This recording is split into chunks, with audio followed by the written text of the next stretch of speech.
నమస్తే. మానవుడే మహనీయుడు, మనిషే దేవుడు, సత్యమేవ జయతే. మన ఇంట్లో దొంగలు పడి మొత్తం దోచుకెళ్ళిపోతే వాడు మన కులపోడే కదా అని చెప్పేసి గమ్మునుండిపోతామా? మన చెల్లిని ఎవడన్నా నిట్ట నిలువున మోసం చేస్తే వాడు మన బంధువే కదా అని చెప్పేసి ఏమీ చేయమా?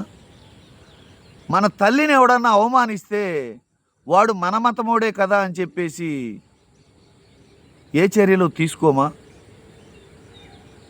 మన తల్లి లాంటి గ్రామాన్ని నిట్ట నిలువున మోసం చేస్తే వాడు మన పార్టీ ఊడే కదా అని చెప్పేసి జై కొట్టేద్దామా?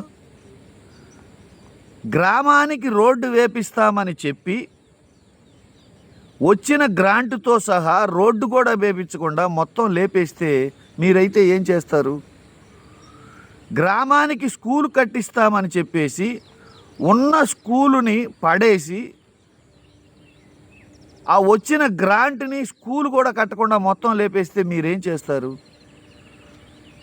జగనన్న కాలనీ పేరు మీద ఇళ్ల పట్టాలు ఇప్పిస్తామని చెప్పి గ్రామంలో ఉన్న ప్రభుత్వ భూమి 7 ఎకరాలని మొత్తానికి మొత్తం కబ్జా చేసి వెంచర్ పేరుతోటి లేఅవుట్ పేరుతోటి ₹1 కోటి డబ్బులు డ్రా చేసి మొత్తానికి మొత్తం 7 ఎకరాల భూమిని ఈ ₹1 కోటి డబ్బుల్ని లేపేస్తే మీరైతే ఏం చేస్తారు?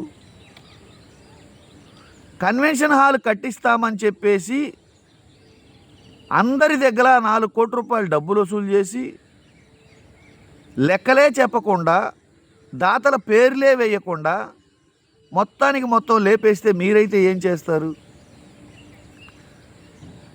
గ్రామానికి న్యాయంగా రావాల్సిన ఎంపీటీసీని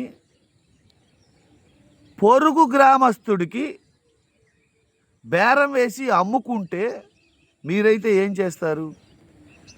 వ్యవసాయ మార్కెట్ యార్డ్ డైరెక్టరు న్యాయంగా మా గ్రామానికి రావాల్సిన దాన్ని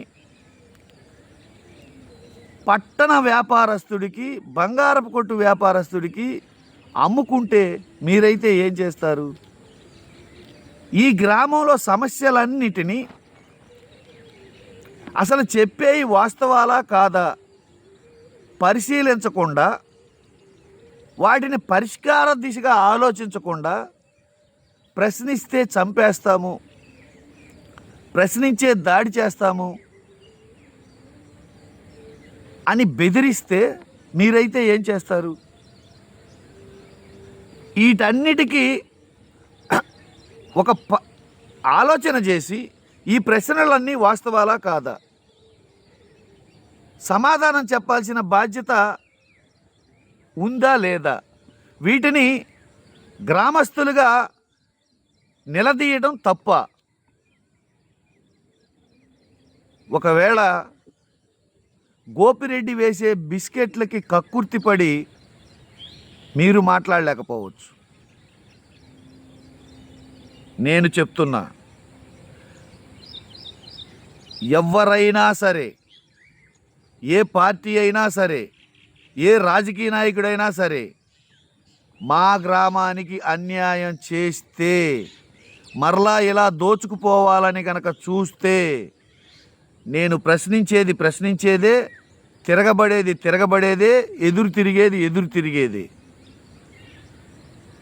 మీ బెదిరింపులకి, ఉడతూపులకి భయపడే సమస్యే లేదు. గుర్తుపెట్టుకోండి.